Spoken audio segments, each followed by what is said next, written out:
ಹರೇ ಶ್ರೀನಿವಾಸ.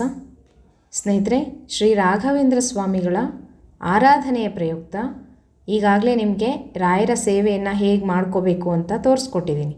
ಇವತ್ತು ಒಂದು ವಿಶೇಷವಾದಂಥ ರಂಗೋಲಿಯನ್ನು ತೋರಿಸ್ತಾ ಇದ್ದೀನಿ. ಈ ರಂಗೋಲಿಯನ್ನು ರಾಯರ ಆರಾಧನಾ ಕಾಲದಲ್ಲಿ 3 ದಿವಸಗಳು ಹಾಕ್ಕೊಂಡ್ರೆ ರಾಯರ ವಿಶೇಷವಾದಂಥ ಅನುಗ್ರಹ ನಿಮಗೆ ಪ್ರಾಪ್ತಿಯಾಗುತ್ತೆ, ಇಷ್ಟಾರ್ಥಗಳು ಈಡೇರುತ್ತೆ, ನಿಮ್ಮ ಕಷ್ಟಗಳು ಸಹ ಪರಿಹಾರ ಆಗುತ್ತೆ. ಅಂತಹ ವಿಶೇಷವಾದಂಥ ಯಂತ್ರ ಅಂತಲೇ ಹೇಳ್ಬೋದು. ತುಂಬ ಶಕ್ತಿಯುತವಾದಂಥ ಒಂದು ಯಂತ್ರ. ಹಾಗಾಗಿ ಇದನ್ನು ಪ್ರಥಮ ದಿನ ಅಂದರೆ ರಾಯರ ಆರಾಧನೆಯ ಮೊದಲ ದಿನ ಪೂರ್ವಾರಾಧನೆ ದಿವಸ ಹಾಕೋಬೇಕು. ಮತ್ತು ಮಧ್ಯಾರಾಧನೆ ದಿವಸ ಇದನ್ನು ಕದಲಿಸಿ ತೆಗೆದು ಮತ್ತೆ ರಂಗೋಲಿಯನ್ನು ಹಾಕ್ಕೊಳ್ಳೋದು. ಮತ್ತು ಉತ್ತರಾರಾಧನೆ ದಿವಸ ಸಹ ಮತ್ತೆ ರಂಗೋಲಿಯನ್ನು ಹಾಕ್ಕೊಳ್ಳೋದು. ಈ ರೀತಿ ಪ್ರತಿದಿನವೂ 3 ದಿನವೂ ಈ ರಂಗೋಲಿಯನ್ನು ಹಾಕೋಬೇಕು.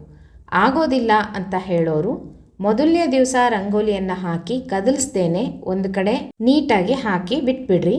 ಅದಕ್ಕೇ 3 ದಿವಸನೂ ಪೂಜೆಯನ್ನು ಮಾಡ್ಕೋಬೋದು. ಅಕ್ಷತೆಯನ್ನು ಹಾಕೋದು, ನಮಸ್ಕಾರ ಮಾಡೋದು, ಒಂದು ತುಪ್ಪದ ದೀಪವನ್ನು ಹಚ್ಚಿಡೋದು, ಒಂದು ಬೆಲ್ಲ ಸಕ್ಕರೆನೋ ಅಥವಾ ಕಲ್ಲು ಸಕ್ಕರೆನೋ ಏನಾದರೂ ನೈವೇದ್ಯ ಮಾಡಿ ಆರತಿಯನ್ನು ಮಾಡೋದು. ಈ ರೀತಿ ಸಹ ಮಾಡ್ಕೋಬೋದು. ನಿಮ್ಮ ಅನುಕೂಲ. ದಿನನಿತ್ಯ ಹಾಕ್ತೀವಿ ಅಂದರೆ ಪ್ರತಿನಿತ್ಯ ಹಾಕ್ಬೋದು. ಆಗೋದಿಲ್ಲ ಅಂತ ಹೇಳೋರು ಮೊದಲನೇ ದಿವಸ ಹಾಕಿ 3 ದಿನವೂ ಇದೇ ರಂಗೋಲಿಗೆ ಪೂಜೆಯನ್ನು ಮಾಡ್ಕೋಬೋದು ಕದಲಿಸ್ದೇನೆ. ಆಯಿತಾ? ರಂಗೋಲಿಯನ್ನು ಹೇಗೆ ಹಾಕಬೇಕು ಅಂತ ತೋರಿಸ್ಕೊಡ್ತೀನಿ. ನೀವು ಮಣೆ ಮೇಲೆ ಹಾಕ್ತಿರೋ ಮತ್ತು ದೇವ್ರ ಕಟ್ಟೆ ಮೇಲೆ ಹಾಕ್ತಿರೋ ನಿಮ್ಮ ಅನುಕೂಲ ನೋಡಿಕೊಂಡು ಈ ರೀತಿ ಒಂದು ಸರ್ಕಲನ್ನು ಹಾಕೋಬೇಕು. ಮೊದಲಿಗೆ ನೀಟಾಗಿ ಒರೆಸ್ಕೊಳ್ರಿ.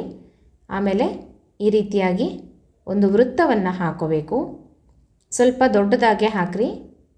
ಯಾಕಂದರೆ ಈ ಒಂದು ರಂಗೋಲಿಯಲ್ಲಿ ಕೆಲವೊಂದು ಅಕ್ಷರಗಳನ್ನು ಬರೀಬೇಕು. ನಾನು ಹೇಳ್ತಾ ಹೋಗ್ತೀನಿ, ನಿಮಗೆ ಸ್ಕ್ರೀನ್ ಮೇಲೂ ಸಹ ಬರುತ್ತೆ. ಯಾಕಂದರೆ ಒಂದೊಂದು ಅಕ್ಷರಗಳು ಕಾಣಿಸೋದಿಲ್ಲ, ಅದಕ್ಕೋಸ್ಕರ. ಈ ಒಂದು ವೃತ್ತಕ್ಕೆ 8 ಪೆಟಲ್ಸ್ಗಳನ್ನು ಹಾಕಬೇಕು. 8 ದಳಗಳನ್ನು ಹಾಕಬೇಕು. ಅಷ್ಟದಳಗಳು ಅಂತ ಹೇಳ್ತೀವಲ್ವ, ಆ ರೀತಿ ಅಷ್ಟದಳಗಳ ಒಂದು ರಂಗೋಲಿ ಇದು. ಮೊದಲಿಗೆ ಈ ರೀತಿ 4 ದಿಕ್ಕುಗಳಿಗೂ ಹೀಗೆ ದಳಗಳನ್ನು ಹಾಕ್ಕೊಂಬಿಡ್ರಿ. ನಂತರ ಇನ್ನೂ 4 ದಳಗಳನ್ನು ಈ ರೀತಿಯಾಗಿ ಹಾಕೋಬೇಕು. ಅಷ್ಟ ದಿಕ್ಕಿಗೂ ಸಹ ಈ ಒಂದು ಪೆಟಲ್ಸ್ ಬರಬೇಕು. ನೋಡಿರಿ, ಈ ರೀತಿ ಹೀಗೆ 8 ದಳಗಳನ್ನು ಒಂದು ಸರ್ಕಲ್ಗೆ, ಒಂದು ವೃತ್ತಕ್ಕೆ ನೀವು ಹಾಕೋಬೇಕು. ಹೀಗೆ 8 ದಳಗಳ ಒಂದು ರಂಗೋಲಿಯನ್ನು ಈ ರೀತಿ ಹಾಕೋಬೇಕು. ನಂತರ ಇದರಲ್ಲಿ ಕೆಲವೊಂದು ಅಕ್ಷರಗಳನ್ನು ಬರಿತಾ ಹೋಗಬೇಕು. ನಾನು ನಿಮಗೆ ತೋರಿಸ್ತೀನಿ, ಸ್ಕ್ರೀನ್ ಮೇಲೂ ಬರುತ್ತೆ ಮತ್ತು ಹೇಳ್ತಾನು ಹೋಗ್ತೀನಿ. ಮೊದಲಿಗೆ ಓಂ ಅನ್ನುವಂಥ ಅಕ್ಷರ ಬರಿಬೇಕು. ಇದನ್ನು ಪ್ರಣವ ಮಂತ್ರ ಅಂತ ಹೇಳ್ತೀವಿ.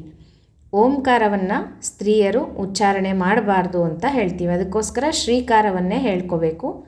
ಬರೆಯೋವಾಗ ಓಂಕಾರ ಬರೀಬೋದು, ಆದರೆ ಓಂಕಾರವನ್ನು ಹೇಳ್ತಾ ಅಷ್ಟೋತ್ತರಗಳನ್ನು ಹೇಳೋದು, ಮಂತ್ರಗಳನ್ನು ಹೇಳೋದು ಸ್ತ್ರೀಯರು ಮಾಡಬಾರ್ದು. ಹಾಗಾಗಿ ನೋಡ್ರಿ, ಇಲ್ಲಿ ಮೇಲಿನ ದಳದಲ್ಲಿ ಶ್ರೀಕಾರವನ್ನು ಬರಿಬೇಕು. ಮೊದಲನೇ ದಳದಲ್ಲಿ ಶ್ರೀಕಾರ, ಆಮೇಲೆ 2ನೇ ದಳದಲ್ಲಿ ರಾ ಅಂತ ಬರಿಬೇಕು, ಆಮೇಲೆ 3ನೇ ದಳದಲ್ಲಿ ಘಾ ಬರಿಬೇಕು, ರಾಘವೇಂದ್ರಾಯ ನಮಃ ಅಂತ ಹೇಳಿ ಒಂದೊಂದು ದಳದಲ್ಲೂ ಒಂದೊಂದು ಅಕ್ಷರಗಳನ್ನು ಬರಿತಾ ಹೋಗಬೇಕು. ಹೀಗೆ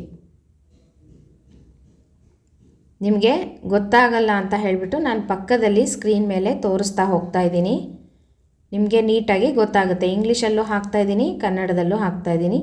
ನಿಮಗೆ ಯಾವ ಥರ ಈಸಿ ಅನಿಸುತ್ತೋ ಆ ಥರ ಬರ್ಕೊಳ್ರಿ. ಕೆಲವೊಬ್ಬರಿಗೆ ಕನ್ನಡ ಲ್ಯಾಂಗ್ವೇಜ್ ಬರ್ತಾ ಇರೋದಿಲ್ಲ.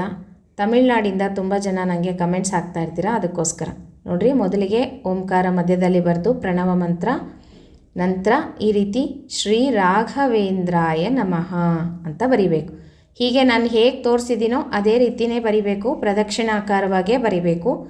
ಉಲ್ಟಾ ಎಲ್ಲ ಬರೀಲಿಕ್ಕೆ ಹೋಗಬೇಡ್ರಿ. ನಂತರ ಈ ರೀತಿ ಒಂದು ಸ್ಕ್ವಯರನ್ನು ಹಾಕಬೇಕು. ಒಂದು ಬಾಕ್ಸ್ ಥರ ಹಾಕಬೇಕು. ಈ ಬಾಕ್ಸ್ ಏನಾಗಬೇಕು ಅಂದರೆ ಈ ಪೆಟಲ್ಸ್ಗೆ ಅಂಟ್ಕೊಂಡಿರಬೇಕು. ಹೀಗೆ ಬಿಡಿಸಿ ದೂರ ಹಾಕಬಾರ್ದು. 4 ದಿಕ್ಕಿಗೆ ಏನು ಪೆಟಲ್ಸ್ ನಾವು ಫಸ್ಟಿಗೆ ಹಾಕಿದ್ವಲ್ಲ, ಆ ಪೆಟಲ್ಸ್ಗೆ ತಾಗಿ ಇರಬೇಕು, ಅಂಟುಕೊಂಡು ಇರಬೇಕು. ಈ ರೀತಿ ಒಂದು ಸ್ಕ್ವಯರ್ ಟೈಪು ಬಾಕ್ಸನ್ನು ಹಾಕೋಬೇಕು. ನಂತರ ಇಲ್ಲಿ ಮೇಲ್ಗಡೆಯಿಂದ ಕೆಲವೊಂದು ಹೆಸರುಗಳನ್ನು ಬರಿತಾ ಹೋಗಬೇಕು, ದೇವರ ಹೆಸರುಗಳನ್ನು. ನಾನು ಹೇಳ್ತಾ ಹೋಗ್ತೀನಿ, ಸ್ಕ್ರೀನ್ ಮೇಲೂ ಬರುತ್ತೆ, ನೋಡಿಕೊಂಡು ನೀವು ಒಂದು ಪೇಪರಲ್ಲಿ ಬರೆದಿಟ್ಕೊಂಡು ಹಾಕ್ಕೊಳ್ರಿ ಸ್ನೇಹಿತರೆ. ನೋಡಿರಿ, ಈಗ ಮೇಲ್ಗಡೆಯಿಂದ ಪ್ರಾರಂಭ ಮಾಡೋಣಂತೆ. ಫಸ್ಟಿಗೆ ಇಲ್ಲಿನೂ ಅಷ್ಟೇ ಮೊದಲನೇದಾಗಿ ಪ್ರಣವ ಮಂತ್ರವನ್ನು ಬರೀಬೇಕು. ನಂತರ ರಂ ರಾಮಾಯ ನಮಃ ಅಂತ ಬರೀಬೇಕು. ರಾಮದೇವರ ಸ್ಮರಣೆಯನ್ನು ಮಾಡ್ತಾ ಈ ಒಂದು ರಂ ರಾಮಾಯ ನಮಃ ಅಂತ ಬರೀಬೇಕು. ಓಂಕಾರವನ್ನು ಬರೆದು ಅಂದರೆ ಪ್ರಣವ ಮಂತ್ರವನ್ನು ಬರೆದು ನಂತರ ರಾಮಾಯ ನಮಃ ರಂ ರಾಮಾಯ ನಮಃ ಈ ರೀತಿ ಮೇಲ್ಗಡೆ ಹೀಗೆ ಬರಿಬೇಕು. ಭಗವಂತನ ಹೆಸರನ್ನು ಈ ರೀತಿಯಾಗಿ ಬರೆದು ನಂತರ ಬಲಭಾಗದಲ್ಲಿ ಬರಿಬೇಕು. ಈ ಕಡೆ ಹೀಗೆ ಇಲ್ಲಿ ಮತ್ತೆ ಪ್ರಣವ ಮಂತ್ರವನ್ನು ಬರೆದು ಕ್ಷಂ ನೃಸಿಂಹಾಯ ನಮಃ.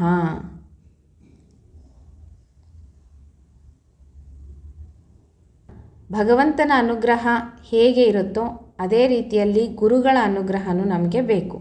ಹಾಗಾಗಿ ಭಗವಂತ ಮತ್ತು ಗುರುಗಳ ಅನುಗ್ರಹ ಇತ್ತು ಅಂದರೆ ನಮಗೆ ಎಲ್ಲ ಕೆಲಸದಲ್ಲೂ ಜಯ ಆಗುತ್ತೆ. ಎಷ್ಟೇ ಕಷ್ಟಗಳಿದ್ದರೂ ನಾವು ಅದರಿಂದ ಪಾರಾಗ್ತೀವಿ. ಅದಕ್ಕೋಸ್ಕರ ಈ ಒಂದು ಯಂತ್ರದ ರಂಗೋಲಿ ತುಂಬ ವಿಶೇಷವಾದದ್ದು. ರಾಯರ ಆರಾಧನೆ ಪ್ರಯುಕ್ತ ಈ ಒಂದು ರಂಗೋಲಿಯನ್ನು ಹಾಕ್ಕೊಳ್ರಿ, ನಿಮ್ಮ ಕಷ್ಟಗಳೆಲ್ಲ ಪರಿಹಾರ ಆಗಲಿ.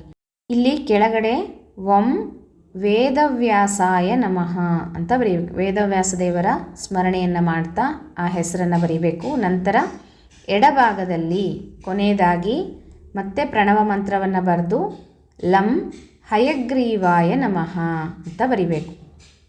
ಹಯಗ್ರೀವ ದೇವರ ಜಯಂತಿ ಶುಕ್ರವಾರ ದಿವಸ ನಾವು ಆಚರಣೆಯನ್ನು ಮಾಡ್ತಾ ಇದ್ದೀವಿ. ಹಾಗೆಯೇ ಹಯಗ್ರೀವ ದೇವರ ಸ್ಮರಣೆಯಿಂದ ನಮಗೆ ಒಳ್ಳೆಯ ವಿದ್ಯೆ ಪ್ರಾಪ್ತಿಯಾಗುತ್ತೆ, ಬುದ್ಧಿ ಪ್ರಾಪ್ತಿಯಾಗುತ್ತೆ. ಹಾಗಾಗಿ ಈ ರೀತಿಯಾಗಿ ದೇವರ ಸ್ಮರಣೆಯನ್ನು ಮಾಡ್ತಾ ಗುರುಗಳ ಸ್ಮರಣೆಯನ್ನು ಮಾಡ್ತಾ ಈ ಒಂದು ರಂಗೋಲಿಯನ್ನು ಹಾಕೋಬೇಕು. ನೋಡ್ರಿ, ಗುರುಗಳು ಒಳಗಡೆ ಇದ್ದಾರೆ. ಗುರುಗಳ ಸುತ್ತೂ ಭಗವಂತನ ರಕ್ಷಾ ಕವಚ ಇದೆ. ಹಾಗಾಗಿ ನಮಗೆ ಭಗವಂತನ ಅನುಗ್ರಹನೂ ಸಿಗುತ್ತೆ, ಹಾಗೆಯೇ ಗುರುಗಳ ಅನುಗ್ರಹನೂ ಸಿಗುತ್ತೆ. ನೋಡ್ರಿ, ತುಂಬ ವಿಶೇಷವಾದಂಥ ರಂಗೋಲಿ. ಈ ರೀತಿ ಆ ಒಂದು ಏನು ನಾವು ಬಾಕ್ಸ್ ಥರ ಹಾಕಿದ್ವೋ ಅದನ್ನು ಮತ್ತೆ ಹೊರಗಡೆನೂ ಸಹ ಹಾಕ್ಕೊಂಡು ಒಂದು ಮಂಡಲದ ಥರ ಮಾಡ್ಕೋಬೇಕು. ತುಂಬ ವಿಶೇಷವಾದಂಥ ಯಂತ್ರ ಸ್ನೇಹಿತರೆ. ನಿಮ್ಮ ಕಷ್ಟಗಳೆಲ್ಲ ಪರಿಹಾರ ಆಗುತ್ತೆ. ರಾಯರ ಮುಂದೆ ನಿಮ್ಮ ಒಂದು ತೊಂದರೆಗಳು ಕಷ್ಟಗಳನ್ನು ಹೇಳಿಕೊಂಡು ನಿಮ್ಮ ಇಷ್ಟಾರ್ಥಗಳನ್ನು ಸಹ ಹೇಳಿಕೊಂಡು ಭಗವಂತನ ಸ್ಮರಣೆ ಮಾಡ್ತಾ ಗುರುಗಳ ಸ್ಮರಣೆ ಮಾಡ್ತಾ ಈ ಒಂದು ರಾಯರ ಯಂತ್ರದ ರಂಗೋಲಿಯನ್ನು ಹಾಕ್ಕೊಳ್ರಿ. ನಿಮಗೆಲ್ಲ ಒಳ್ಳೆಯದಾಗಲಿ. ರಾಯರ ಆರಾಧನೆಯ ನಿಮಿತ್ತ ಈ ಒಂದು ರಂಗೋಲಿಯನ್ನು ನಿಮಗೆ ತೋರಿಸ್ಕೊಟ್ಟಿದ್ದೀನಿ. ಮತ್ತು ನಿಮಗೆ ಬರ್ತಕ್ಕಂಥ ರಾಯರ ಸ್ತೋತ್ರಗಳು ಅದನ್ನು ಹೇಳಿಕೊಂಡು ಒಂದು ತುಪ್ಪದ ದೀಪವನ್ನು ಹಚ್ಚಿಟ್ಟು ಏನಾದರೂ ನೈವೇದ್ಯ ಮಾಡಿ ಆರತಿಯನ್ನು ಮಾಡ್ಬೋದು. ಶ್ರೀ ರಾಘವೇಂದ್ರ ಸ್ವಾಮಿಗಳ ಅನುಗ್ರಹ ಪಡೀಲಿಕ್ಕಾಗಿ ಹಾಕ್ತಕ್ಕಂಥ ಒಂದು ಮಂಡಲ ಯಂತ್ರ ರಂಗೋಲಿ ಅಂತ ಹೇಳ್ಬೋದು. ಮತ್ತು ಇದರಲ್ಲಿ ಏನಾದರೂ ಡೌಟ್ಸ್ ಇದ್ದರೆ ಕಮೆಂಟ್ ಬಾಕ್ಸಲ್ಲಿ ಕೇಳ್ರಿ, ತಿಳಿಸ್ಕೊಡ್ತೀನಂತೆ. ಮುಂದಿನ ವಿಡಿಯೋ ಒಟ್ಟಿಗೆ ಸಿಗ್ತೀನಂತೆ. ಹರೇ ಶ್ರೀನಿವಾಸ.